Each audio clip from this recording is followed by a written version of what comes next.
Kaya mo bang ipaglaban ang taong pinakamamahal mo? Samahan siya sa hirap at ginhawa? Ngunit paano kung sa isang iglap ay magigising ka na lamang na nakatakda ng ikasal sa lalaking hindi mo aakalain na magiging asawa mo? Isang kasunduan sa kasal sa pagitan ni Celine Aguda at Dominic Vertusio. Nagpakasal si Celine kay Dominic dahil kailangan, kahit ang mahal niya ay ang kapatid nitong si Andre. Tinanggap niya sa sariling ito ang kanyang kapalaran. At sino ang hindi mai-inlove sa isang katulad ni Dominic? Gwapo, maabilidad, responsable. Kahit paulit-ulit ang kain ni Celine, natanggihan ang mga halik nito, ay parang yelong agad na natutunaw ang kanyang depensa sa haplos pa lamang ng lalaki. Ngunit anong klaseng buhay kaya ang dadanasin niya sa kamay ng asawa? Magandang araw mga kaibigan. Isang serious story muli ang nais kong ibahagi sa inyo na sana ay magbigay inspirasyon at kilig sa bawat isa. Pero bago tayo magpatuloy, kung bago ka pa lamang sa aking channel, ay pakilike po ng ating video. Paklik din ang subscribe button, gayon din ang bell icon para lagi tayong updated sa mga parating ko pang uploads. Hindi ka maaaring magpulis, Andre. Iyan ang desisyon ko. At sa pamamahay na ito, ay ako pa rin ang masusunod. Tila kulog ang boses ni Don Bernard na umalingaw-ngaw sa buong kabahayan. Kasunod nooy narinig ang boses ni Andre na may katulad din na intensidad. Magiging pulis ako, Papa, at hindi niyo ako maaaring pigilan. Huwag niyo akong igaya kay Dominic na sunod-sunuran sa lahat ng gusto niyo. Wala kang karapatang magsalita sa akin ng ganyan. Anak lamang kita, Andre, kaya ako ang dapat na masunod. At kailanman ay hindi mo maaaring ihambing ang iyong sarili kay Dominic dahil hindi siya pasaway na katulad mo. Sige, ipagmalaki niyo ng ipalaki ang magaling niyong anak. Wala akong pakialam. Kailan ba ako naging mabuti sa paningin niyo, Papa? Lagi ako ang mali at si Dominic ang tama. Laging siyang magaling at ako ang mahina. Well, pagod na ako sa palaging pagkukumpara ninyo sa paborito niyong anak. I am going to be a policeman, whether you like it or not. Pagkatapos ng sinabi makikitang pababa ng hagdan si Andre. Ang magkabilang kamay ay may bitbit na maleta. Bihis na bihis ito at sa nagmamadaling mga hakbang ay mahihinuhang hindi na mapipigilan pa sa balak na pag-alis. Sa likuran nito ay namumula sa galit ang mukha ng Don.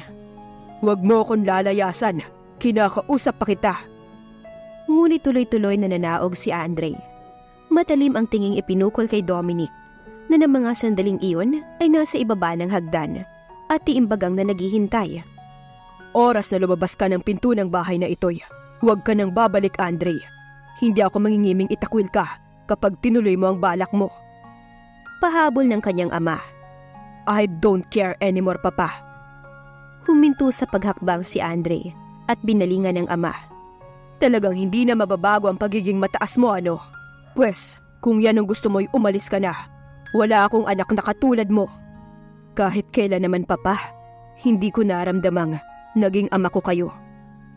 Puno ng hinanakit na sagot ni Andre. Kaya dapat niyang umalis na lang ako sa bahay na to. Magsama kayo ng paborito niyong anak. Nagkakamali ka sa akala mong yan, Andre. Sabat ni Dominic sa mapanganib na tono. Pantay ang pagtingin sa atin ni Papa at alam kong alam mo yan. Huwag kang makialam, Dominic. Ani Andre sa kapatid. At huwag mo nang pagtakpan ng Papa. Hindi mo kailangang umalis, Andre. Huwag ka nang magkunwari, Dominic. Hindi ba ito naman ang gusto mo? Ang mawala ako rito sa asyenda para masolo mo ang kayamanan ng mga Vertusio. At alam kong nagbibiwang ang puso mo ngayon. Walang katotohanan ang binibintang mo sa akin, Andre. Kilala mo ko. Kilala nga kita, Kuya Dominic. Ani ito sa sarkastikong tono. Katulad ka ng iyong ina. Andre! Nagbabanta ang tinig ni Don Bernard. Talaga namang katulad ka ng iyong ina, hindi ba? Pinaibig niya ang Papa para makabahagi sa kayamanan ng mga Vertusio. Hindi totoo yan. Sa nagangalit ng ngipi sigaw ni Dominic, humakbang palapit sa nakababatang kapatid. Huwag mong pagbintangan ang aking ina, Andre. Kailanman ay hindi niya pinaibig ang Papa para makabahagi ng kayamanan ng lolo at lola. Alam niya ni Papa at lalo na ng mama mo. Nawala ang mama sa sama ng loob, Dominic, At ikaw, kayo ng iyong ina at ng papa ang dahilan. Tinabig nito ang kamay ni Dominic. At huwag mo akong sisigawan. Baka hindi ako makapagpigil at patulan kita. Tama na! Sabay ni Don Bernard upang matigil na ang pagtatalo ng dalawa. Masakit bang marinig ang katotohanan, Papa? Paano kaya kayo nakakatulog ng mahimbing? Gayong kayo ang naging dahilan ng pagkawala ni Mama. Hindi kaya kayo binabagabag ng inyong konsensya? At ako, tinanong niyo ba ako kung bakit ako nagkakaganito? Kung naging pasaway man ako sa paningin niyo, kasalanan niyo rin. Dahil hindi ko naramdaman ang pagmamahal niyo. Mas binigyan pa ninyo ng importansya ang lalaking yan. Huwag mong isisi sa iba mga pagkakamali mo, Andre. Ginawa ko ang lahat para maging maayos ang buhay mo. Pero anong igananti mo? Pawang katigasan ng ulo. At wala kang dapat nasisihin sa pagkawala ni Edna. Walang kasalanan si Dominic o si Myla, gaya ng sinasabi mo. Umalis ka na kung gusto mong umalis. At huwag ka nang babalik pa sa bahay na ito. Wala akong anak na matigas ang ulo. Umalis ka na. By all means, Papa. At kung inaakala niyong magsisisi ako at babalik ng nagmamakaawa, nagkakamali kayo. Mas gugustuhin ko pang mag-isa kaysa manatili sa madilim na bahay na to. Matapos ang madilim na sulyap na minsan pang ipinukol kay Andre ni Dominic, ay buong pagmamalaki na itong tumalikod. Walang lingon-likod na lumabas ng pintuan. Gaano man ang pagsisikap ni Don Bernard na ikubli ang tunay na nararamdaman sa pag-alis ng bunsong anak, ay hindi pa rin maikakaila kay Dominic ang labis na kalungkutang dinaranas ng ama. Matapos ang matinding komprontasyon na humantong sa pagpapaalis nito kay Andre, ay naging tahimik na ang Don. Madalas na naglalagi ito sa silid-aklatan na dati-rati hindi naman ginagawa. Wala rin itong gana sa tuwing makakasabay nila sa hapunan. At ayon sa kawaksing si Nana Martha, halos hindi nito ginagalaw ang mga pagkaing inihahain ng ginang tuwing pananghalian. Isang gabi, makalipas ang mahigit isang buwan nang umalis si Andre, ay muli niyang narinig na binigkas ng kanyang ama ang pangalan ng kapatid. Wala bang balita kay Andre, anak? Tanong nito habang nagpapahangin sila sa balkonahe. Nang sulyapan ni Dominic ang amay, nakita niyang malayo ang tingin nito at tila kay lalim ng iniisip. Ang hawak nitong pipa na ay wari nakalimutan na. Wala akong balita tungkol sa kanya, Papa. Ang totoo, lingid sa kaalaman ng amay, nagtatanong-tanong siya sa mga kaibigan ni Andre upang alamin ang kinaroroonan nito. Natunto niya ang kinaroroonan ng lalaki sa Laguna, ngunit sinadya niyang ilihim iyon sa ama sa galit niya kay Andre. Kung ayaw nitong sumunod sa mga sinasabi ni Don Bernard, ay walang dahilan upang suyuin niya itong magbalik sa asyenda. Napakatigas ng ulo ng iyong kapatid, Dominic. Ani Don Bernard, na sinundan ng isang malalim na buntong hininga. Hindi ko alam kung saan ako nagkamali sa pagpapalaki sa kanya. Katulad ng ibang magulang ay, wala kayong hinangad kundi ang makabubuti para kay Andre, Papa. Alam kong mahal niyo siya at kailanman hindi kayo nagkulang sa pagpapakita nun sa kanya. Kung natutumang maging pasaway si Andre, ay hindi kayo ang nagtulak sa kanya. Napailing si Don Bernard. Nakita ni Dominic ang pagguhit ng malalim na gatlaso noon nito. Habang pinagmamasdan ng amay, tila noon lamang niya napansing na dagdagan na mga puti sa buhok nito. Tingin niya ay tumanda pa ito ng ilang taon kaysa tunay na edad. Sa loob ng mahigit 13 taon, mula nang iuwi kita rito sa asyenda, wala akong hinangad kundi ang magkasundo kayong magkapatid. Hindi man kayo nanggaling sa iisang babae, nananalaytay pa rin sa inyong mga ugat ang purong dugo ng isang Verosyo. Hinangad kong tanggapin ako ni Andre bilang nakatatanda niyang kapatid. Malungkot na pahayag ni Dominic. Ngunit nabigo ang lahat ng pagsisikap ko, Papa. I understand, iho, at nagpapasalamat ako sapagkat nagawa mong pagpasensyahan ang lahat ng masamang ginawa sa iyo ni Andre at ni Edna noong mga panahong nabubuhay pa ito. Nagawa kong tiisin ang lahat ng yun, Papa, para sa inyo. At alam ko rin ang isang katulad ko'y hindi dapat magreklamo. Wala akong karapatan dahil isa lamang akong dayo sa pamilya. Isa kang tunay na Bertosyo, Dominic. Pagtatama ni Bernard at bumaling sa kanya. Katulad ni Andre, ay nasa iyong lahat ng karapatan dahil anak kita. Kapag nawala ako, ikaw ang papalit sa akin sa pagpapatakbo ng asyenda. Isa lang ang hinihiling ko, Dominic. Huwag mong pababayaan si Andre. At sakaling hindi siya kusang bumalik dito'y, hanapin mo siya.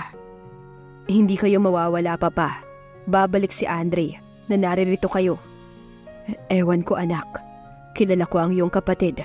Alam ko kung gaano katigas ang loob niya. At nangangamba ako na baka hindi na kami muling magkita. Malungkot na wika pa ng kanyang ama.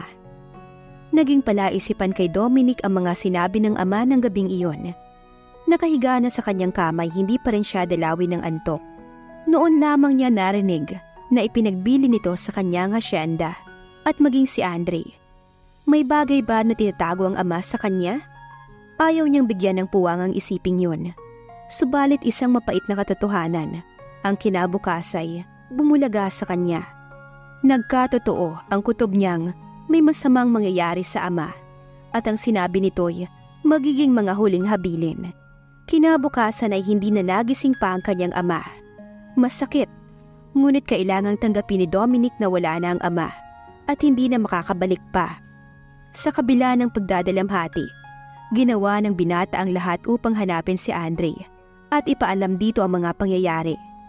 Ngunit nabigo siyang makita ang kapatid, kaya wala siyang napagpilian kundi ang ihatid sa huling hantungan ng ama, kahit wala ito. Sa loob ng mga sumunod na buwan, ay wala pa rin siyang nababalita ang anuman tungkol kay Andre. Hanggang sa mga buwan ay naging taon. Ikinalungkot niyang hindi na magkakaroon pa ng pagkakataon ang kapatid na muling makita at makausap si Bernard. Ngunit nangyari man iyon, ay dahil na rin sa kasalanan nito. At kung nooy pinilit niyang unawain si Andre sa mga ginagawa nito, ngayon ay hindi na. Umabot na rin si Dominic sa puntong nagsawa na siyang hanapin ng kapatid. Itinuon na lamang niya ang buong panahon sa pangangalaga sa hasyenda at sa iba pang pag-aari ng naiwan na ama. Dahil sa kasipagan ni Dominic, ang dating inaani ng asyenda ay lalo pang dumoble sa sumunod na 3 taon. Ngunit kapalit niyon ay tuluyan na siyang nawala ng panahon para sa sarili at magkaroon man siya ng relasyon sa ilang mga babae, walang naging seryoso. Kulang sa gulang na 31, itinuturing ng lahat na si Dominic Bertosio ang pinaka-eligible na binata sa buong lalawigan ng Batangas. At walang dalagang hindi naghahangad na maging asawa ito. Mukhang malaki na naman ang ani natin ngayon, senyorito. Nakangiting sabi ni Mang Jasper, ang katiwala ni Dominic sa may 3 ektaryang taniman ng mangga. Tubong Batanggenyo ang lalaki na hindi makakaila sa punto ng pananalita nito. Oo nga, Jasper, at natutuwa ako dahil malaki na naman ang magiging kabahagi ninyo ng mga kasamahan mo. Kaya siguro taon-taon lumalaki ang ani ng mangga dahil napakabait ninyo, senyorito. Hindi nyo kami nakakalimutang ambunan ng inyong kinikita Maluwang ang ngiting inalis ng 45 anyos na lalaki ang suot na sombrero. Sinusunod ko lamang ang nasimula ni Papa, Mang Jasper. At naniniwala rin akong kapag masaya ang mga tauhan sa asyenda, ay hindi nila ako iiwan. Isa pa, kailangan ng kanilang mga pamilya ang dagdag na kita. Talagang napakaswerte namin sa inyo, senyorito. Wala yun. Maswerte rin naman kasi ako sa pagkakaroon ng masisipag na tauhang kagaya ninyo. Bilang pagbibigay diin, sa sinabi tinapik nito sa balikat si Mang Jasper. Dominic! Tawag ni Tata Raul na nooy papalapit ng sakay ng kabayo. Sige, senyorito. Babalik na ako roon para tignan kung maayos ang pagtatali ng mga kaing. Pagpapaalam ni Mang Jasper na tinanguan ng binata.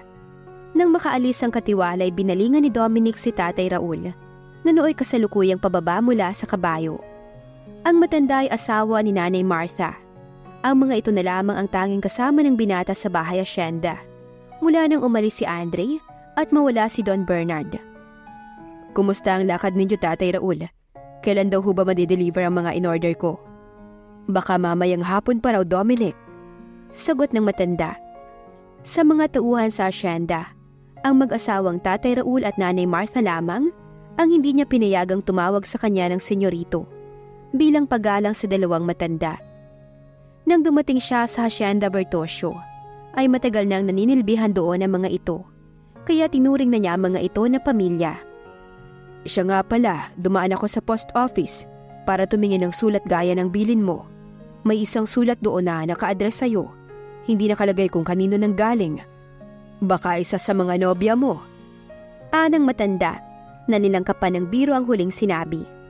Inilabas nito ang mga sulat mula sa bag na nakakabit sa saping nasa likod ng kabayo at inabot sa binata. Napakunot ang noo ni Dominic ng tunghaya ng sobre. Isang mahabang ordinary envelope. At sa klase ng sulat kamay, ay natitiyak niyang hindi nanggaling sa isa sa kanyang mga nobya. Babalik na ako sa bahay asyenda, Dominic.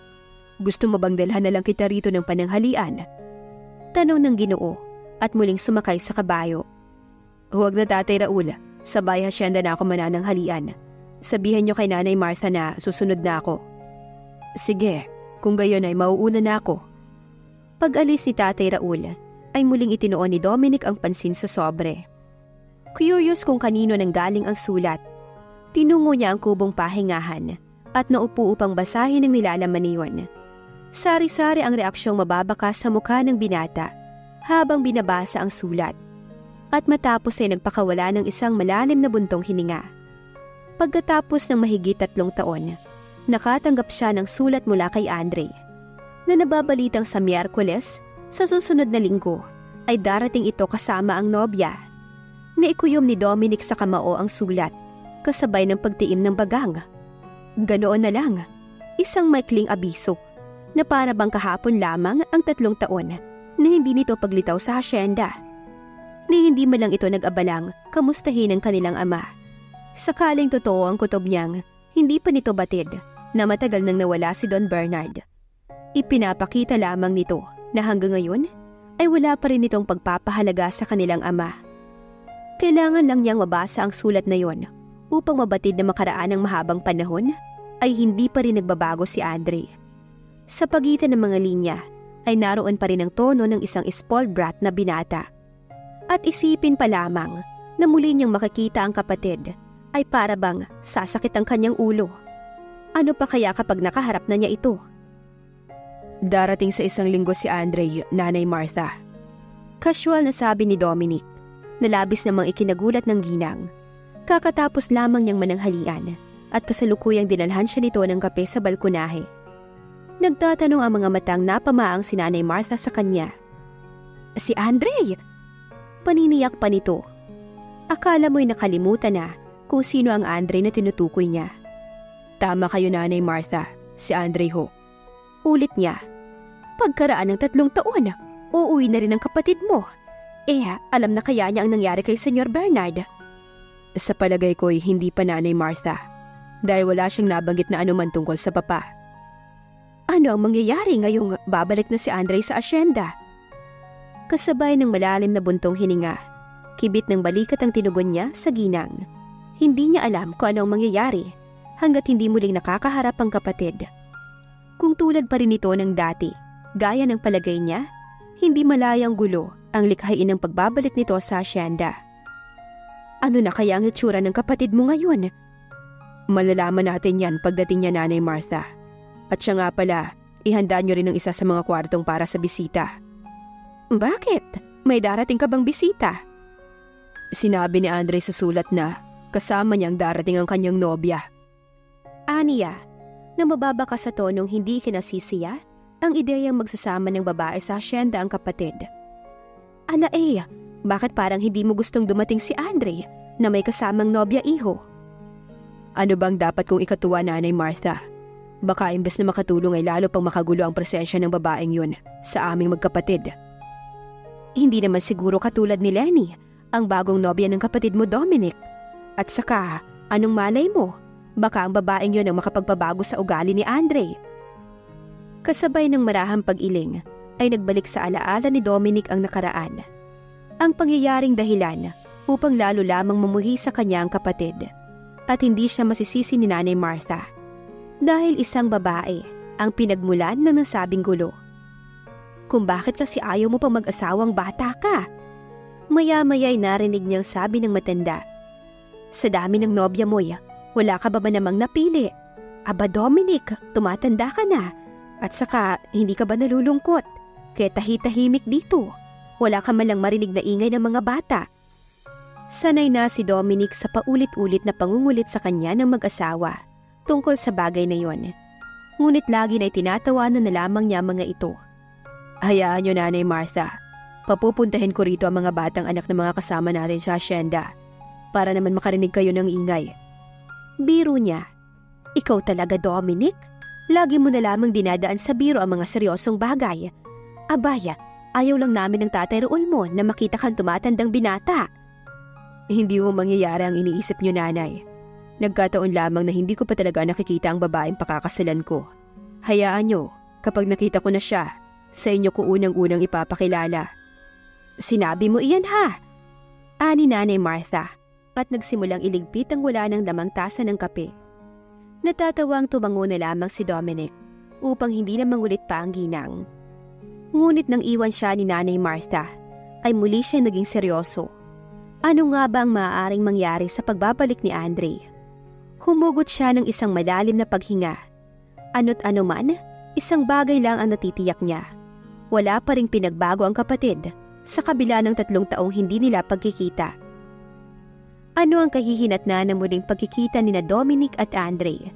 At paano niya haharapin ang nobya ng kapatid? At dito na po nagtatapos ang kabanata ng ating kwento. Please like, share, subscribe for more updates. Maraming salamat po.